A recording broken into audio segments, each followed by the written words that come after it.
రోమియోలా నా వెంట పడుతున్నాడనే వాడే. అతని సంగతి నాకు వదిలేవే, నేను చూసుకుంటాగా.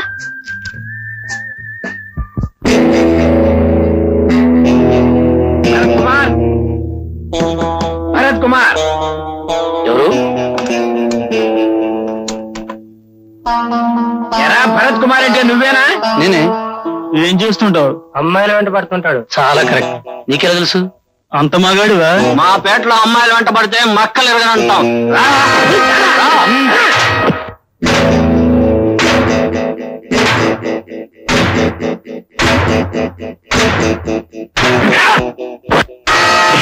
రేయ్, మిమ్మల్ని ఇక్కడికి పంపింది ఆ హాస్టల్లో అమ్మాయిగా.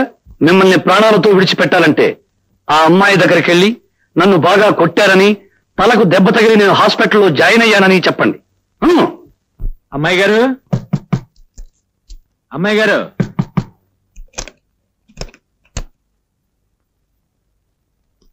అమ్మాయి గారు మా డబ్బు పడేయండి. కొట్టారా? కొట్టడమా?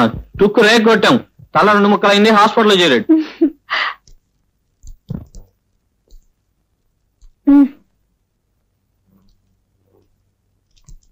పదండ్రా. ఏమిటిదంతా?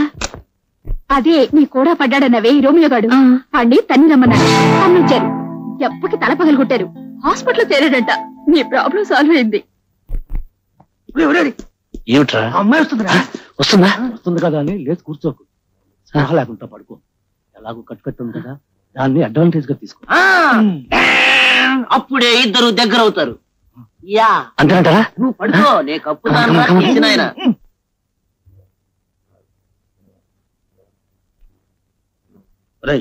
డిస్టర్బ్ చేయడానికి వీల్లేదు. పదండ్రా.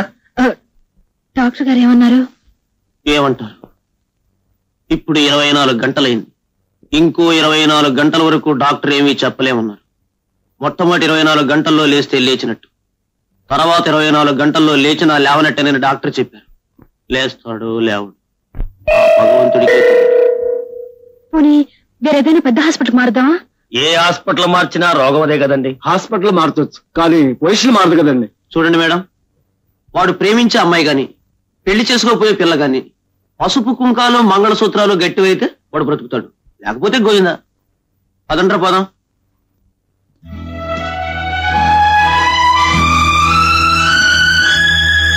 సరళ సరళ సరళ సరళ సరళ.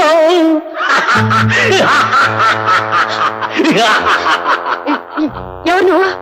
నేనా? ఎవర్నా? ఎంత ఖండ కావరము, ఎంత అహంకారము! ఒక్క ఆడదానికి ఇంత పొగరు పనికిరాదు. సరళ ప్రేమ పిపాసిని, ప్రేమ పూజారిని, ప్రేమ రాముణ్ణి, ప్రేమ కృష్ణుణ్ణి, అసలు సిసలైన ఓ ప్రేమికుణ్ణి. గుర్తొచ్చానా సరళ? చూడు, బ్రహ్మచేత ఆడదాని కోసం మగవాడు, మగవాడి కోసం ఆడది సృష్టించబడ్డారు. అటువంటి బ్రహ్మచేతే నువ్వు సృష్టించబడ్డావు, నేను సృష్టించబడ్డాను. ఆ బ్రహ్మే నా కోసం నీ కోసం నన్ను సృష్టించాడు. అటువంటప్పుడు నేను నిన్ను ప్రేమించడం నేరమా, ఘోరమా? నేను నిన్ను ప్రేమించడం అన్యాయమా, అధర్మమా? చెప్పు. ఆగు. అందాల రాశిని, సంస్కార వతిని, సుగుణాల ఖనిని, సరస్వతిని ప్రేమించాను.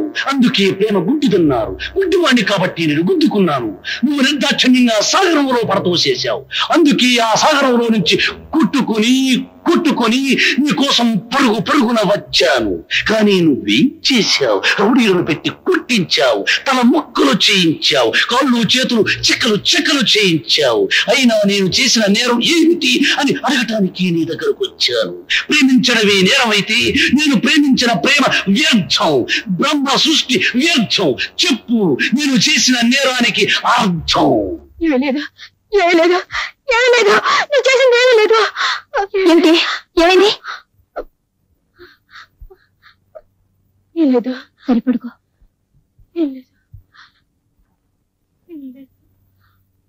అంతటా ఆయన తొందరగా కోలుకునేటట్టు చూడు.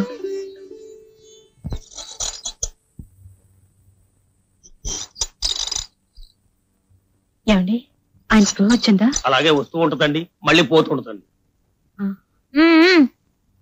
ప్రసాదం కావాలా?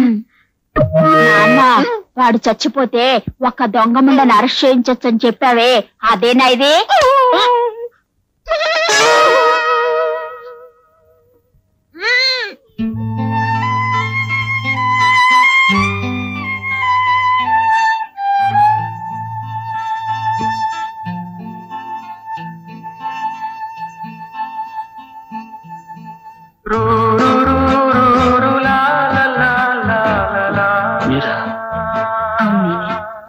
నీకు స్పృహ వచ్చింది, నాకు చాలా సంతోషంగా ఉంది.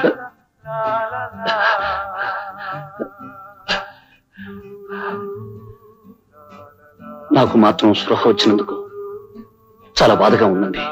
ఎందుకని? దేనికి చెప్పండి, నేను ఎందుకు బతకాలి చెప్పండి. నాకు ప్రేమ ఎలాగూ దక్కలేదు, దక్కిన చావు కూడా నాకు దక్కకుండా పోయింది. అవే మాట్లాడండి. లేకపోతే ఏమిటండి, నేనేం తప్పు చేశానని? నేను మిమ్మల్ని మనస్ఫూర్తిగా ప్రేమించాను, మీరు నా ప్రేమను కాదన్నారు. లేదండి. ఏమండి, మీరు నా ప్రేమను కాదన్నారనుకోండి, దేవదాసునైపోతాను, సలీంనైపోతాను, మజనూనైపోతాను. నా చరిత్ర ఒక మందు సిస్స అయిపోతుంది. మీకు ఆ పరిస్థితి రాదులేండి. అంటే మీరు నవ్వారా? సరే అండి, నవ్వితే అర్థమైపోయింది. ఓకే.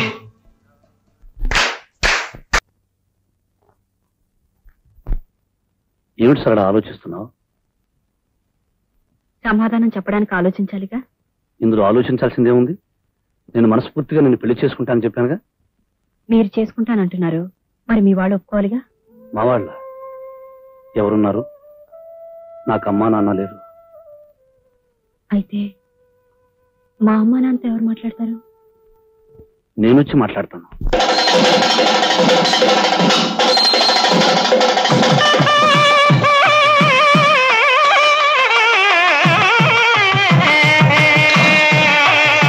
మాంగళ్యం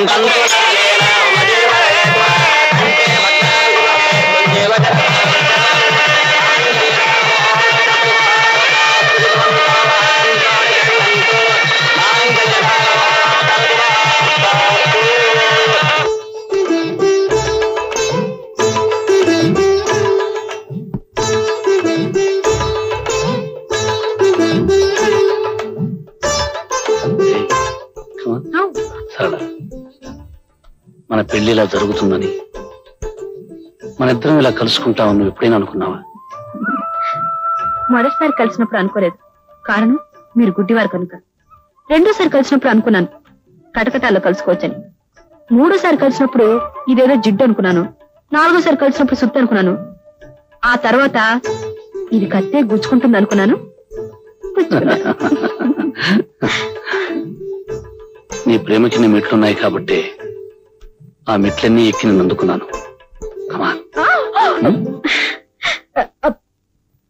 ఏమిటి ఏమిటి సరళ? చెయ్యండి.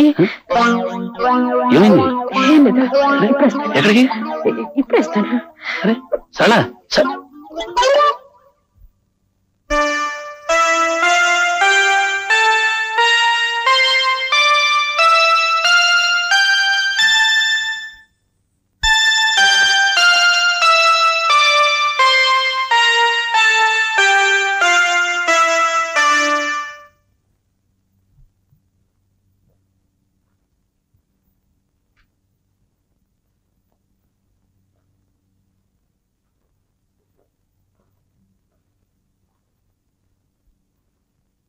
ఏమండి? నాతో మాట్లాడద్దు, నాకు చాలా కోపంగా ఉంది. ఇదిగో వస్తానని చెప్పి గంటల క్షణం ఒక యుగం అంటారు, ఒక్కొక్క క్షణం యుగంలా గడుస్తుంది. అది కాదండి. ఏది కాదు? వచ్చి నన్ను కౌగులించుకో, వాటేసుకో, అప్పుడు గాని నాకు తనివి తీరదు. వచ్చేసి తొందరగా వచ్చేయి.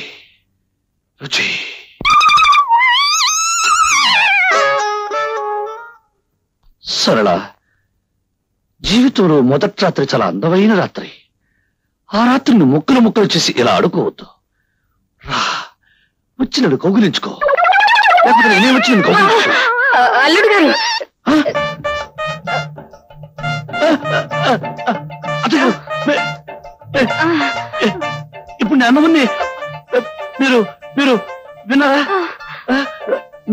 అత్తయ్య గారు? నేను రాలేదు బాబు, మీ మావయ్య గారు పంపించారు. నన్ను ఎందుకు పంపించారు? అమ్మాయి ఎక్కడ? ఉండు బాబు, అమ్మాయిని పంపిస్తాను. ఏమండి, నా వల్ల కాదండి, మీరే వెళ్ళి చెప్పండి. మీరే వెళ్ళండి, అదండి.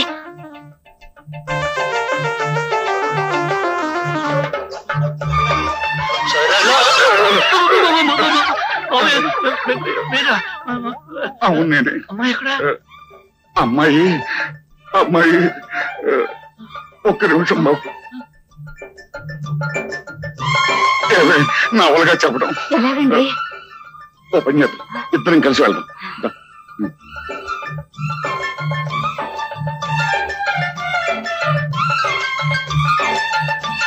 బాబు ఇదేమిటండి? కూతుర్ని పంపించమంటే తల్లి వస్తుంది, తల్లి అనగా తండ్రి వస్తాడు, తల్లి తండ్రి ఇద్దరూ కలిసి వస్తారు. అసలు నాకు పెళ్లి అయిందా లేదా? ఈ రోజు నాకు శోభనం ఉందా లేదా? లేదు బాబు. ఈ విషయం చెప్పడానికి సందేహిస్తున్నాం బాబు. దేనికి? దేనికంటే నువ్వు చెప్పవే. మరి అమ్మాయికి అమ్మాయి మీరు చెప్పండి. ఆడవాళ్ళ విషయం నేనేలా చెప్పనే, నువ్వు చెప్పవే. ఆడదాన్ని అల్లుడు గారి దగ్గర నేనెలా చెప్పనండి? నువ్వు చెప్పవే. మీరు చెప్పండి. నువ్వు చెప్పవే. మీరే ఎవరో ఒకరు చెప్పండి. బాబు ఇవన్నీ 1, 2, 3. 3 రోజుల అమ్మాయి. వద్దు, అర్థమైపోయింది, చెప్పద్దు. అర్థమైపోయింది.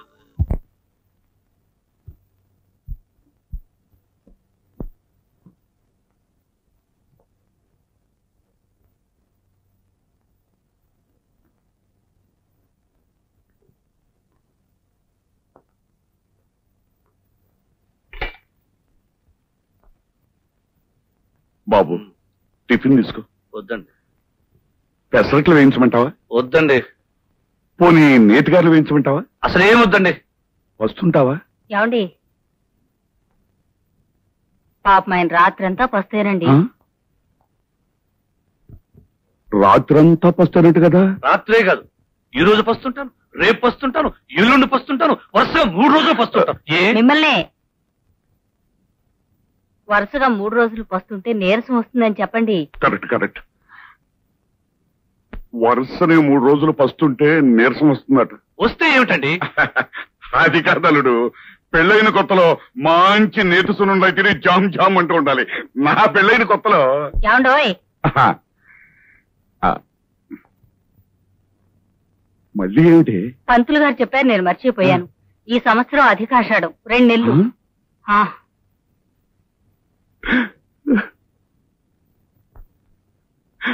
అల్లుడు, ఇప్పుడు నేను చెప్పే విషయం విని నువ్వేమి అప్సెట్ అవ్వద్దు. ఏమిటండి? అధికాషాఢం అని, అధిక శ్రావణం అని అప్పుడప్పుడు వస్తూ ఉంటాయి. ఆ అధికాషాఢం ఈ సంవత్సరమే వచ్చి పడింది అల్లుడు. అందుచేత 1 నెల కాదు, 2 నెలలు మీరిద్దరూ కలుసుకోకుండా దూరంగా ఉండాలి అల్లుడు.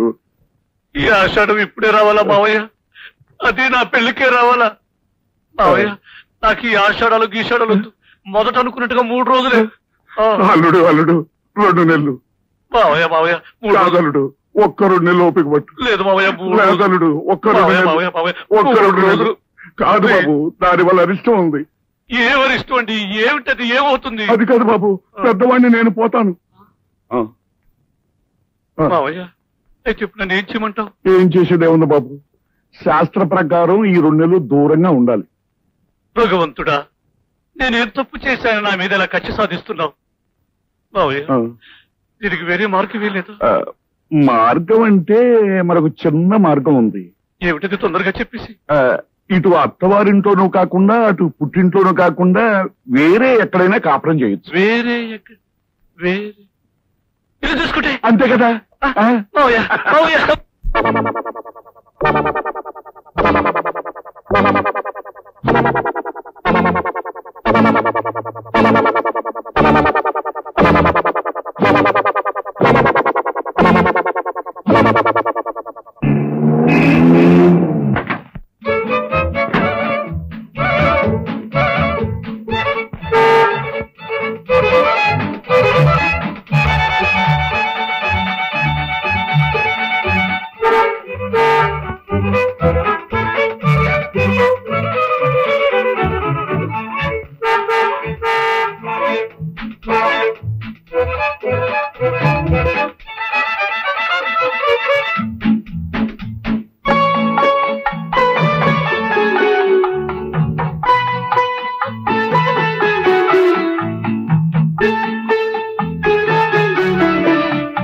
ఆ రోజు నేను మాట అన్నాను గుర్తుందా?